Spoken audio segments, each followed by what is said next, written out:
Hello everybody and welcome to a new series on the channel called Orcust Basics, where I am going through the Orcust deck, the Orcust cards, and really kind of teaching from the ground up how the deck is played, what is actually going on when you're watching an Orcust player. Like, there's so many moving pieces, there's so many things that you have to kind of sequence properly or set up properly, and it's very hard to follow, honestly. So my goal here is to tell you what's going on, okay? So what I have here is basically all of the relevant Orcust cards that are in almost every Orcust deck, and we're going to talk about those, basically, you know, each of them, what they do, what their role is in the deck, and what the end board is really trying to achieve, or what all this like comboing and manipulation of pieces is trying to achieve. And then, you know, as we go through that, we're going to see what the importance is of each card. So what I have here are, let's see, 8, 9, 10, 11, 12, 13 cards that you need to know if you want to play the Orcust deck, or even play against the Orcust deck. So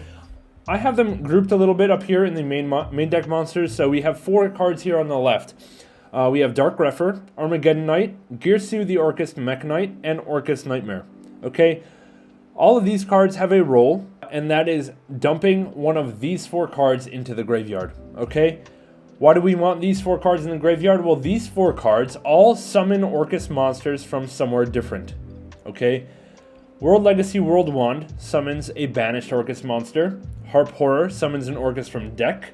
Cymbal Skeleton summons an Orcust monster from graveyard. And Brass Bombard specials an Orcust monster from hand. Now, if we can actually resolve all 4 of these in the same turn, that's 4 special summons. Okay, so that's a really powerful combo, you know, recipe. And basically, that's why we want to resolve these guys, is to dump as many of these guys into our grave as possible. Okay, so what's the goal of the combo? All right, that's where the bottom row comes in. The bottom row are like the intermediary or final combo pieces. So let's start on the left here. We have Orcust Crescendo, which is a counter trap card. Omni Negate can negate monster effect or spell or trap if you control an Orcust Link monster, such as Galatea. We'll get to that shortly. Orchestrated Babble is a field spell that makes all of your Orcust Link monsters or all of your Orcust monsters in your graveyards, all of those effects, they become quick effects. So you can activate them on your opponent's turn. We'll talk about that, or why that's important, shortly. Okay? Orchestrated Return is a discard 1 Orcust or World Legacy card, draw 2. So you can discard any of these 6 here and draw 2 cards, which is really nice because, again, we want these cards in our graveyard. They're not very good in our hand, they don't really do much, but we can use them from our graveyard to get their effects. So that's why Return is nice. You can discard 1, draw 2, and then you get an additional summon out of one of these. Alright, now we have our Orcust extra deck monsters. We have Galatea, which is a Link 2, and Galatea allows you to shuffle back one of your banished Orcust monsters to set one of these 3 cards to your field. There's other targets, but they all suck. Okay, and these are the important ones. And then we have Girsu, which you can make by overlaying it on any Orcust Link. So Galatea is the one that we need to know. And when it's summoned, you can attach a banished Orcust monster to it as material, or you can non-target send an opponent's card to the graveyard. Now, why is that important? Well, the first one is important because once you banish all of these to use their effects to summon, including Nightmare, and Nightmare is banished to send one of these to the grave. Once you attach this as material, and then you link this off, well, then that target goes back to the grave, so you can use it again. They are once per turn, but you can use them on your opponent's turn with Babble, or on your next turn. So that's nice. Also, because this is a send to the graveyard when it's special summoned, not just XC summoned, that means a potential interruption that we can set up for our opponent's turn is if we get Girsu into the graveyard alongside Orcust Cymbal Skeleton with Orchestrated Babble on the field. Because remember, Babble makes your Orcust quick effects on your opponent's turn, so we can banish our Cymbal Skeleton to summon the Girsu on our opponent's turn and non-target send as an interruption. So those are really the 2 main interruptions that we can set up, either the counter trap or the Babble send. Okay, so let's go ahead and walk through kind of the bread and butter of what we're trying to do here. First let's talk about why Orcust Harp Horror was so good. So what? You have 3 cards you had before Harp Horror back. We had Cymbal, Brass Bombard, and World 1 to summon Orcust monsters. Fantastic. Why is Harp Horror so good? Well, Harp Horror really belongs in both of these lists. Not only can you send Harp Horror to special summon something from your deck, but also whatever you summon from your deck is going to go to the graveyard, and then it can summon another monster. So it's really a double summon, which is why it kind of really glues this deck together. It bridges the left list with the right list. It bridges the cards that get stuff out of your deck and the stuff that summons stuff once it's in the graveyard. So that's why Harp Horror is really vital to the Orcust strategy, and I'm really excited to be able to play that again. Okay, so let's go ahead and go through what we're going to try to see when we're normal summoning one of our 3 normal summons, which are Girsu, Armageddon Knight, or Dark Grepher, in order to summon or send a dark monster from your deck to the graveyard, and then we'll see where we kind of go from there.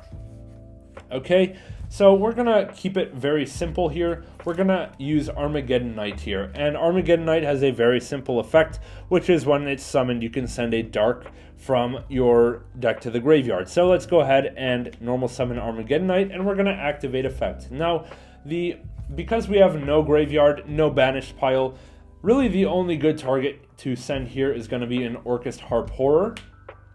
And if you remember, the ways to send things to the grave, like if we want to get Cymbal, Wonder Wand, and Harp all to the grave, we need to activate 3 effects that send. The 3 effects we're going to be activating are going to be Arma Knight, Orcust Nightmare eventually, and Girsu eventually. So we need a way to cycle through all of these, and we'll see what happens. Okay, so when we go Armageddon Knight, send Harp Horror, now we can Harp Horror banish to summon our first means of dumping something to the grave, and that's going to be a Girsu. So from here we can activate Girsu effect to send another Orcust to the graveyard. And now our options really are either Wonder Wand, which will let us summon the Harp Horror back, or something else to be able to kind of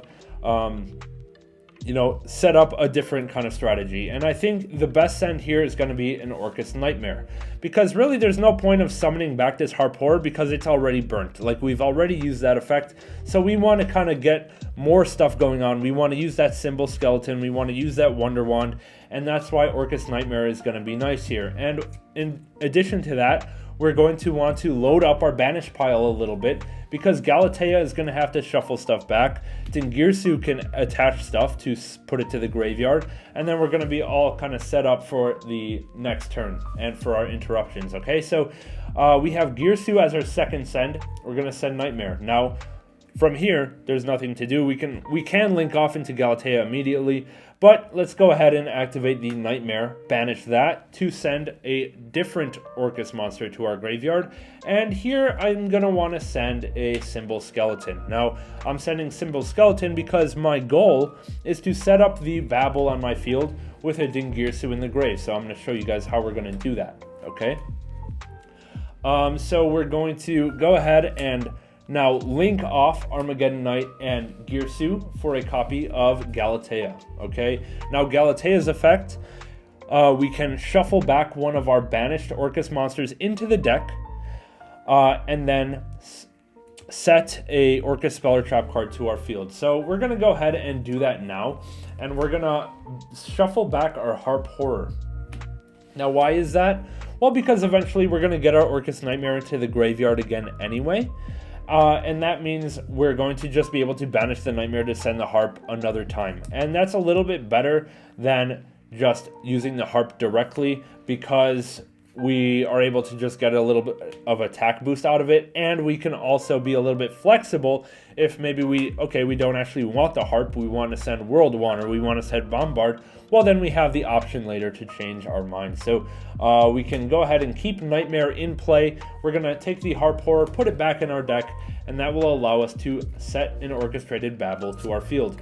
And because it's a field spell, we can just activate it immediately, and that's going to be the wise thing to do, because now if our opponent for some reason has been holding Bystials on us, if they activate Bystial, target, for example, Cymbal Skeleton, okay, we'll just chain the Cymbal Skeleton. It's now a quick effect, and your Bystial is not going to be able to work anymore, okay?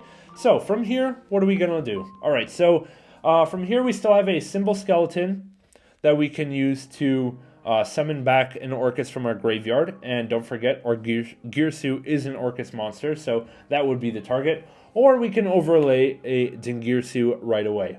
What we're going to want to do is use the cymbal skeleton first, okay? And that's because when we do summon this girsu eventually, we want to attach the cymbal skeleton to the girsu, and that way when we link off the girsu, we know for sure that both the girsu and the cymbal will be in our graveyard for Babel to be able to summon them, or for cymbal to be able to summon the ding on our opponent's turn as an interruption, okay? So we're not going to wait on that. We're going to first banish the cymbal to summon back the girsu, the Orcust mekk-knight, okay?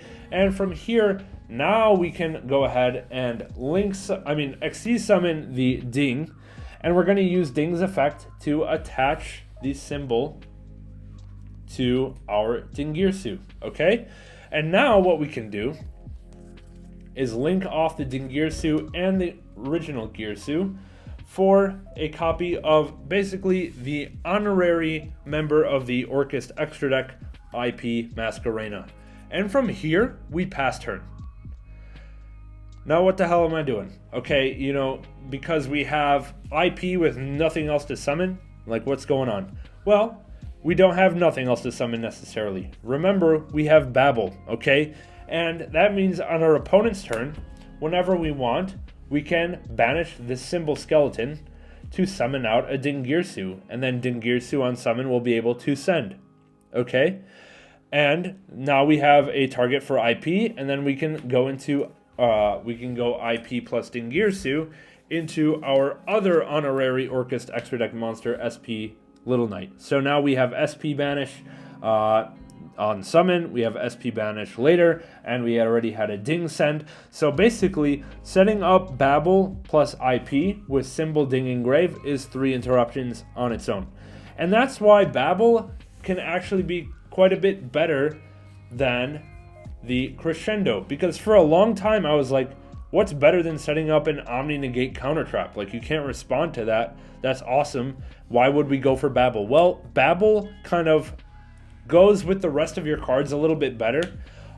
Plus, it is more interruptions. It's not as, hard of an interruption as the single counter trap Crescendo, but it is 3 basically pieces of removal with ding, SP, and SP again. Okay, so that's why Babel is really good right now, because of SP Little Knight being available, whereas before Crescendo was going to be really solid. Now, what we can do, if we don't have all of those pieces of interruption, and maybe on the next turn we already used all our banish effects and stuff like that, that's when Galatea set Crescendo is going to be a little bit better, because now our opponent's going to be on fewer cards, we're going to be on fewer cards, but we're still going to have an Omni Negate, which is going to be very powerful for follow-up. Or if we already open the Babel, then we can just set the Crescendo or set the Orchestrated Return to clear some stuff out of our hand, and that's all going to be really good.